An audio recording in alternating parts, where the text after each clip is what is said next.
Ampak, ko vi toliko nabijate o teh botrih pa tako naprej, zakaj pozabite? Depala vas, zastarala, Patria zastarala, Trenta, kaj se dogaja s tistim? Nezakonito pridobljeno premoženje, Volvo na gotovino, stanovanja v centru Ljubljane. O tem pa noben nič ne govori.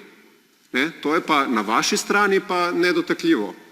To je pa spet krivda tistih udbomafije, Golobičev, Kučanov in Janković in tako naprej. In to je problem. Poglejte, iz tega vidika, kar se mene tiče, to, kar dela Janša ali pa Janković, zaradi mene enako.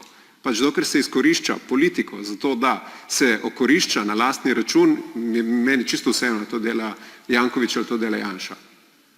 Ampak ne enostransko potem zakrivati, samo eno stran in kazati s prstom na drugi. In pri Vizjaku smo videli točno to.